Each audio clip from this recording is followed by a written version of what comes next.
ଏହି ଭିଡ଼ିଓରୁ ଭୂଗୋଳ ବିଷୟର 25ଟି ପ୍ରଶ୍ନ ଯାହାକି ଅଷ୍ଟମ ଶ୍ରେଣୀର ପ୍ରଥମ ଅଧ୍ୟାୟ ସମ୍ବଳ ପ୍ରସଙ୍ଗରୁ ଅଣାଯାଇଛି। ଚାଲନ୍ତୁ ବିଳମ୍ବ ନ କରି ପ୍ରଥମ ପ୍ରଶ୍ନରୁ ଆରମ୍ଭ କରିବା। ପ୍ରଥମ ପ୍ରଶ୍ନ, ଆବଶ୍ୟକତା ଦୃଷ୍ଟିରୁ ପ୍ରୟୋଜନ କରୁଥିବା ଦ୍ରବ୍ୟ ବା ପଦାର୍ଥକୁ କ'ଣ କହନ୍ତି? ଉତ୍ତର, ସମ୍ବଳ। ପରବର୍ତ୍ତୀ ପ୍ରଶ୍ନ, ବ୍ୟବହାର ଦୃଷ୍ଟିରୁ ସମ୍ବଳକୁ କେତେ ଭାଗରେ ବିଭକ୍ତ କରାଯାଇଛି? ଉତ୍ତର, 2 ଭାଗ। ପରବର୍ତ୍ତୀ ପ୍ରଶ୍ନ, ମାନ ଓ ପରିମାଣ ଦୃଷ୍ଟିରୁ ପ୍ରକୃତ ସମ୍ବଳକୁ କ'ଣ କହନ୍ତି? ଉତ୍ତର, ବିକଶିତ ସମ୍ବଳ। ପରବର୍ତ୍ତୀ ପ୍ରଶ୍ନ, ବର୍ତ୍ତମାନ ସୁଦ୍ଧା ବ୍ୟବହାର ହୋଇନଥିବା ସମ୍ବଳକୁ କ'ଣ କହନ୍ତି? ଉତ୍ତର, ପ୍ରଚ୍ଛନ୍ନ ସମ୍ବଳ। ପରବର୍ତ୍ତୀ ପ୍ରଶ୍ନ, ନଗରକୋଏଲ କେଉଁ ରାଜ୍ୟରେ ଅବସ୍ଥିତ? ଉତ୍ତର, ତାମିଲନାଡୁ। ପରବର୍ତ୍ତୀ ପ୍ରଶ୍ନ, ଲଦାଖରେ ଥିବା କେଉଁ ଧାତୁ ଏକ ପ୍ରଚ୍ଛନ୍ନ ସମ୍ବଳ? ଉତ୍ତର, ୟୁରାନିୟମ୍। ପରବର୍ତ୍ତୀ ପ୍ରଶ୍ନ, କେଉଁ ଗୁଣ ପଦାର୍ଥକୁ ସମ୍ବଳରେ ପରିଣତ କରେ?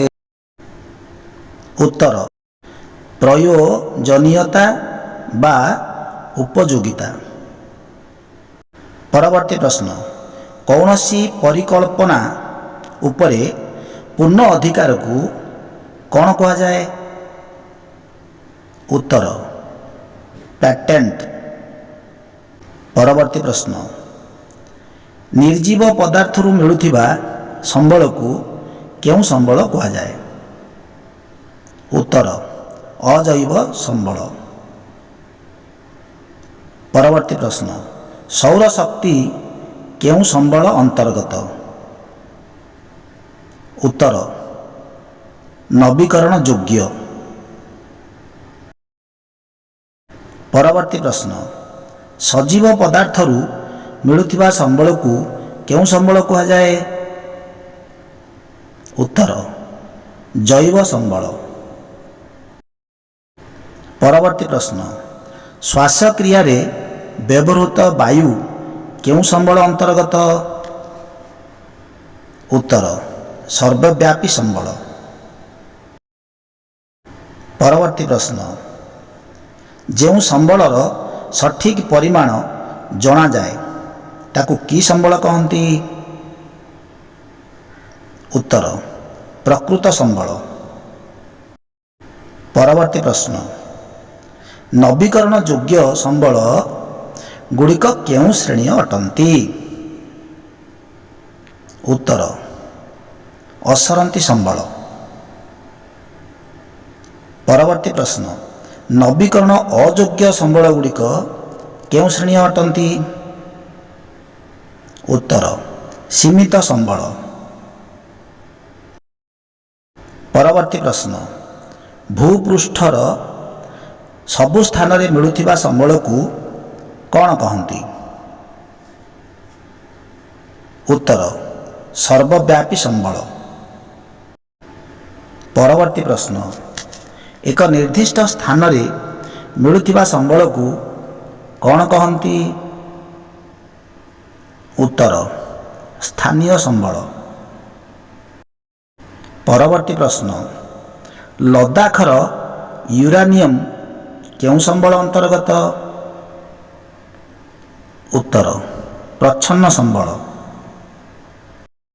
ପରବର୍ତ୍ତୀ ପ୍ରଶ୍ନ, ସମୁଦ୍ର ଜଳରେ ଦ୍ରବୀଭୂତ ମୂଲ୍ୟବାନ ଧାତୁ କେଉଁ ସମ୍ବଳ ଅନ୍ତର୍ଗତ? ଉତ୍ତର, ପ୍ରଚ୍ଛନ୍ନ ସମ୍ବଳ।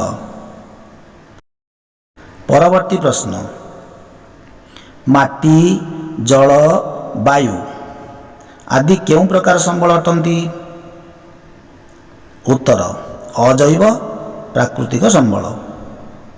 ପରବର୍ତ୍ତୀ ପ୍ରଶ୍ନ, କାହାକୁ ସବୁଠାରୁ ମୂଲ୍ୟବାନ ସମ୍ବଳ କୁହାଯାଏ? ଉତ୍ତର ମାନବ ସମ୍ବଳ। ପରବର୍ତ୍ତୀ ପ୍ରଶ୍ନ, ପ୍ରାକୃତିକ ପରିବେଶରୁ ମିଳୁଥିବା ସମ୍ବଳକୁ କ'ଣ କହନ୍ତି? ଉତ୍ତର ପ୍ରାକୃତିକ ସମ୍ବଳ।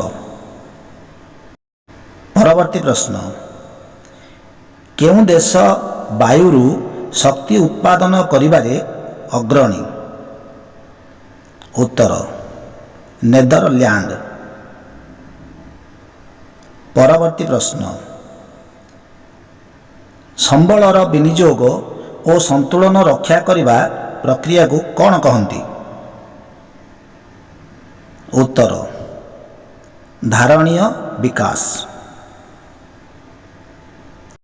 ପରବର୍ତ୍ତୀ ପ୍ରଶ୍ନ, ବଣ ଜଙ୍ଗଲ ଓ ବଣୀୟ ପ୍ରାଣୀ କେଉଁ ଶ୍ରେଣୀୟ ସମ୍ବଳ? ଉତ୍ତର ପ୍ରାକୃତିକ ସମ୍ବଳ। ହଁ ପିଲାମାନେ, ଯଦି ଭିଡ଼ିଓଟି ଭଲ ତେବେ ଲାଇକ୍ କରନ୍ତୁ ଓ ଅନ୍ୟକୁ ସେୟାର କରନ୍ତୁ। ଏପରି ଭିଡ଼ିଓ ଦେଖିବା ପାଇଁ ଚ୍ୟାନେଲକୁ ସବସ୍କ୍ରାଇବ୍ କରନ୍ତୁ ଓ ପାଖରେ ଆସୁଥିବା ଘଣ୍ଟିକୁ ଦବାଇ ଦିଅନ୍ତୁ। ରହିଲି, ଧନ୍ୟବାଦ। ଜୟ ଜଗନ୍ନାଥ।